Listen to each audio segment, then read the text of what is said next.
大家好啊，我係小放啊。今日咧，大疆咧終於回覆咗我哋啦。咁咧，我哋咧就可以咧利用喺香港買嘅 Kia 咧，咁就寄翻去呢個葵涌維修中心嗰邊。咁咧維修好嘅機咧，亦都係咧等同咧喺內地買嘅機咧，都係有加強圖傳版嘅，係一模一樣嘅。咁佢即係大家有個協議之後咧，咁我唔知道其他嗰啲會係點啊？咁啊，當然我淨係會係我自己買嗰啲啦，同埋我朋友嗰啲啦，係咪？咁其實喺呢件事之中咧，咁咧亦之前咧有兩個 post 咧，都有好多朋友咧俾咗好多意見嘅，咁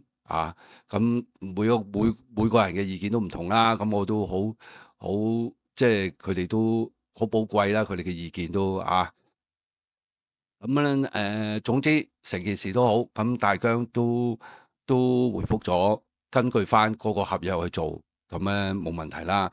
咁因為現時嚟咁有啲師兄講就話：喂，你所以買嘅係咪慳錢啊？先至令到而家咁啊？其實老實講啊，現時嚟講咧，香港咧飛航拍咧。即係你除咗即係啲景，我哋飛咗喺香港飛咗咁耐咧，嗰啲景咧，其實我哋自己基本上咧已經飛到厭㗎啦，已經。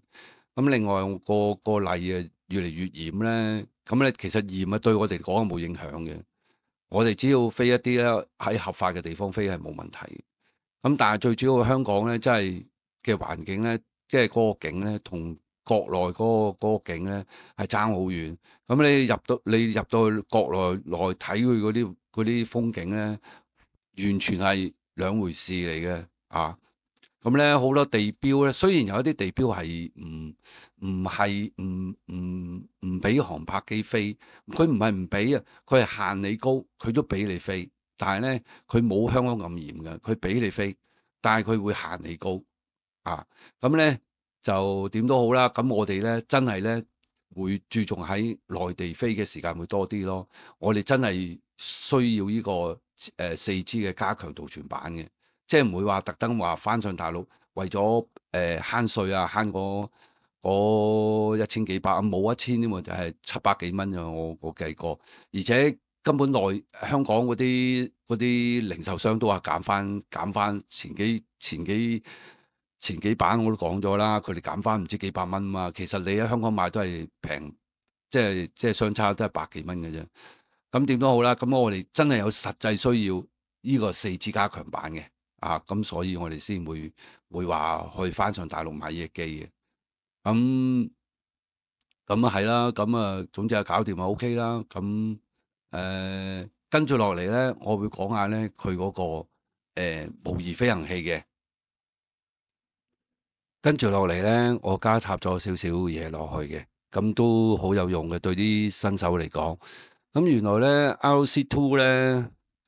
呢一個控咧有一個咧特別嘅功能喎，我唔知點解大疆可能佢唔覺意啊，定係點咧？佢咧就咧你可以攞一條嘅 HDMI 嘅線咧，咁插落去下低個 Type C 嗰個接口嗰度咧，佢咧就可以喺 HDMI 嗰度咧放翻出嚟嘅喎，喺個 mon 嗰度。即係如果你個 mon 有呢個外接嘅功能嘅話咧，就可以咧同個控咧就係連接埋一齊嘅。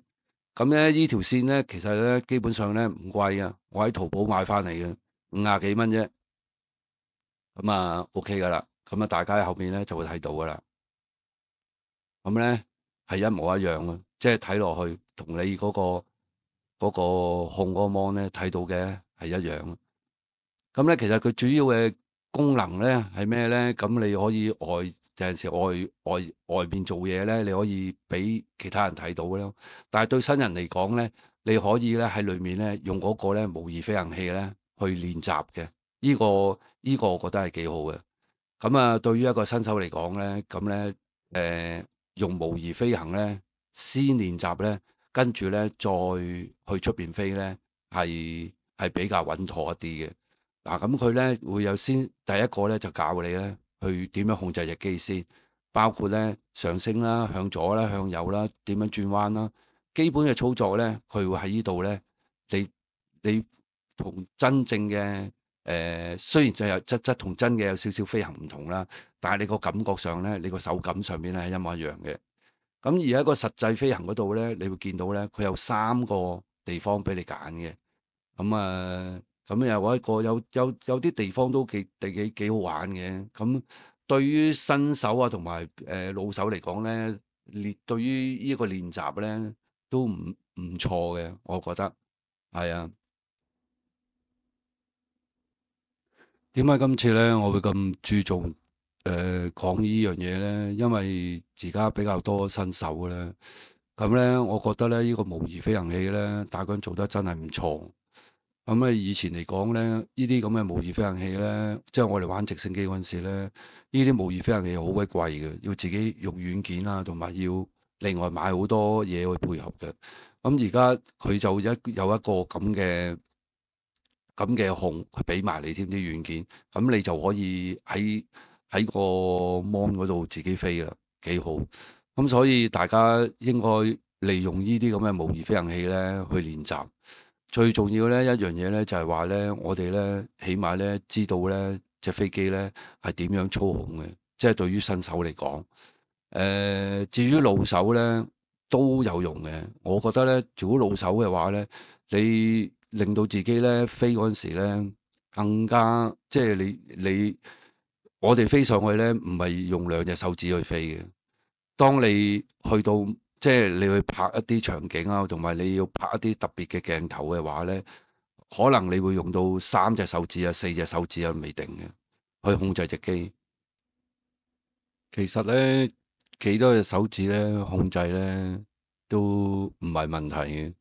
最重要咧就係咧你揸住個控制器嗰陣時咧，你總之咧要俾到自己嘅感覺咧係舒服咁就得噶啦。即係你可以用2隻手指啊，或者4隻手指啊都唔緊要。最緊要咧俾自己第一個感覺咧，即係控制起上嚟咧係舒服嘅，咁啊得噶啦。咁咧，大家可以睇到咧，呢個模擬飛行器咧，咁佢一開頭咧，佢就會教大家點樣控制隻機啦，包括個方向啦、轉彎啦、升降啦，咁佢都會即係會教你嗰個動作嘅，究竟邊個掣向邊邊，邊個掣向邊邊，咁啊起碼你要知道啊嘛。咁啊，另外咧，佢會整咗一啲好似而家咁樣咧，呢個路徑咧，俾你自己走去試飛嘅。咁你要控制住隻機喺呢啲咁嘅環咁之間咁樣穿過去。咁穿過完之後咧，跟住咧，佢就會話帶大家去影下相啊，點樣用個影相掣啊，點樣拍啊，咁 OK 啊，我覺得佢呢啲全部都俾一啲新手去練習咧，係唔錯嘅。咁另外咧，進階啲嘅咧，佢下低咧會整咗一啲咧障礙咧，去俾大家咧試下咧。咁我哋飛越呢啲咁嘅障礙咧，首先咧，第一咧，我哋要刪咗佢個避障先。咁咧，如果你唔刪嘅避障嘅話咧，基本上咧，航拍機咧係穿過唔到呢，因為佢會頂住嘅。我哋係穿唔到過去嘅。咁刪咗之後咧，咁我哋咧就會好輕鬆咧，咁樣就穿咗過去啦。咁平時咧，如果真實嘅情況咧，我哋飛呢啲咧，梗係一定係好容易就撞爛隻機啦。咁如果喺呢啲咁嘅畫面，喺呢啲咁嘅環境飛，你撞一百隻都冇事啦，係咪？咁所以咧，大家可以喺呢度咧放膽啲咧，咁樣去操控一隻機咧，去飛呢啲咁嘅障礙啦。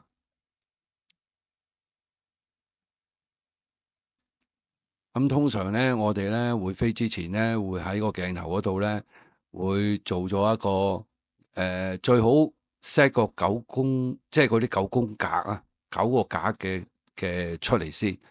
咁咧，我哋會根據咧嗰個9宮格咧去睇翻咧嗰個中心點嘅。咁咧，俾我哋咧飛過啲障礙物嗰陣時咧，係能夠咧更加方便嘅。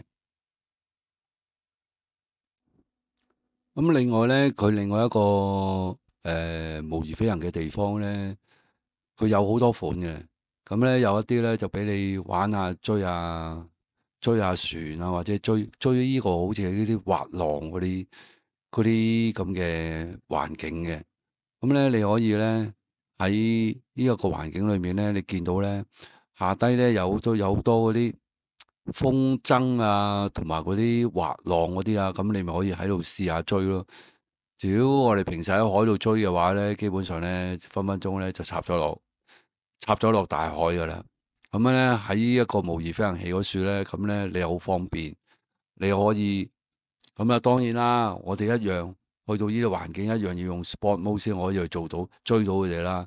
如果唔係咧，正常咧我哋個速度咧係追唔到嘅。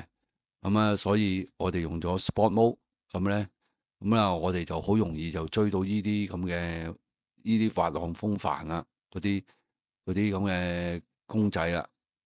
嚟到呢度咧，梗係要停一停嘅喎，唔知點解喎。我玩過幾次都咁咧，你會睇到個信號喎，佢個信號會減弱嘅喎，即係同真實嘅環境咧，你俾到啲嘢咗咧，個信號係會減弱㗎。大家，我覺得幾好玩嘅，呢樣嘢，又可以練下隻手指，係啊，幾特別嘅。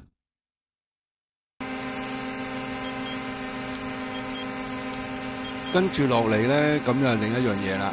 咁咧就係咧，啲人咧成日講咧，就係話呢隻機咧，佢嗰個摩打咧個溫度咧，飛到咁上下咧，就會非常之高溫。咁啊，我覺得咧，隻機本身咧係冇問題嘅。